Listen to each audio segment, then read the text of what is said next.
केला बेचने वाली चुड़ैल। एक बार की बात है, जादूपुर नाम के गांव में करतब दिखाती एक औरत एक रेड्डी के लिए गांव में आती है। आइए आइए मेहरबान कदरदान, खाइए रोहड़ा के ताजे ताजे केले, कभी खाए नहीं होंगे ऐसे केले, पीले पीले केले खाइए। ये कहकर रोहड़ा हाथों में 4 केले लिए उन्हें सर्कल में जोर जोर से हवा में उछालती हुई करतब दिखाती है, जिसे देखकर आसपास के सारे बच्चे अपने अपने मम्मी पापा से उस औरत के पास जाने की जिद करने लग जाते हैं। पापा ऐसा तो सर्कस में बॉल से होता है ना, ये आंटी तो केले से कर रही है, चलिए ना पापा देखते हैं। रोहड़ा एक पतली सी तार पर चलती हुई केलों से करतब दिखाती है। आते जाते सभी लोग बाहर रुककर उसके करतब देखते हैं और वाह वाही करते नहीं थकते। जैसे ही एक आदमी पास आकर उसे पैसे देने लग जाता है, तब वो कहती है, अरे नहीं नहीं साहब, मैं करतब तो बच्चों के मन को बहलाने के लिए करती हूँ, धंधा तो मेरा केले का है। पीछे देखो मेरी रेड्डी, जो भी मेरे केले खाएगा मेरी तरह चुस्त दुरुस्त और तंदुरुस्त हो जाएगा। पता चलता है क्या कि मेरी उम्र 55 की है।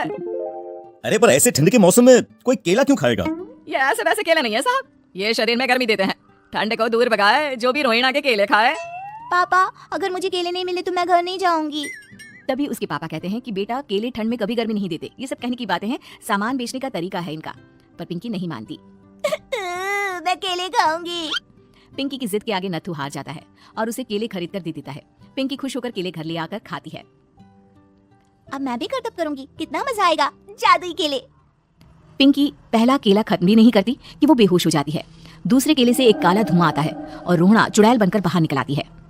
मेरे भूतिया केले बच्चे न खाए, ऐसा हो ही नहीं सकता।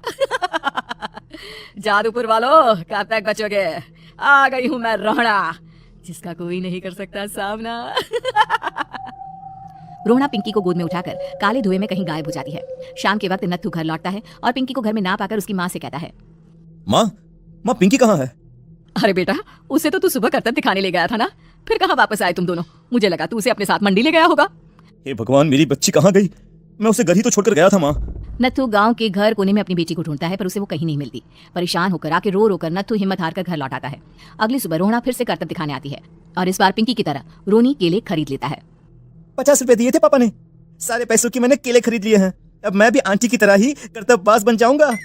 यही सोचते हुए रोनी केले खाता है और पहला अकेला केला आधा खत्म भी नहीं करता कि चुड़ैल उसके सामने आ जाती है। मेरे साथ चलने का समय आ गया है रोनी।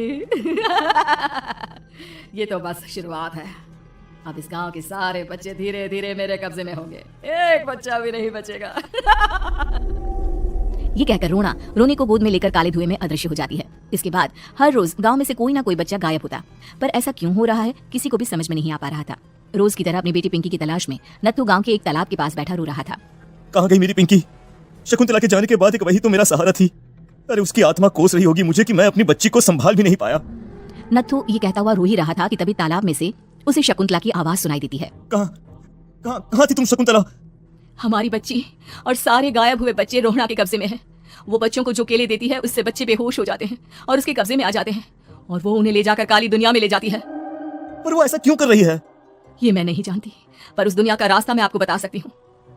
जहाँ ये नदी खत्म होती है वहाँ एक केले का पेड़ है, उसके नीचे एक दरवाजा है, वहीं से रास्ता जाता है उस दुनिया का। ये कहकर शकुंतला की आत्मा गायब हो जाती है। गांव के सभी लोग झुंड बनाकर उसी रास्ते से काली दुनिया में चले जाते हैं और वहाँ देखते हैं कि सारे बच्चे वहाँ काम कर रहे थे। पापा मुझे ले चलो यहाँ से, पापा पापा।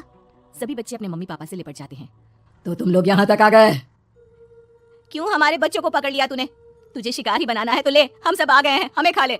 नहीं, मुझे बच्चे चाहिए, मेरे बच्चे के बदले तुम लोगों के बच्चे। क्या मतलब? मैं इसी गांव में रहने वाली एक औरत थी। केले की चोरी के इल्जाम में मेरे बेटे को गांव वालों ने इतना मारा कि वो मर गया। उसी दिन मैंने ठान लिया कि गांव वालों का भी वही हाल करूंगी। कुछ दिन बाद बेटे के चले जाने के दुख में मैं भी मर गई और मेरी भटकती आत्मा एक चुड़ैल बन गई और फिर मैंने बदला लिया तुम सबके बच्चे छीनकर। बर्दाश्त नहीं कर पाए ना, सोचो मुझ पर क्या बीती होगी। हमें माफ कर दो रोहड़ा, पता नहीं है किसकी गलती थी, पर हम सभी माफी मांगते हैं। हमारी खुशियां लौटा दो, तुम भी तो एक माँ हो।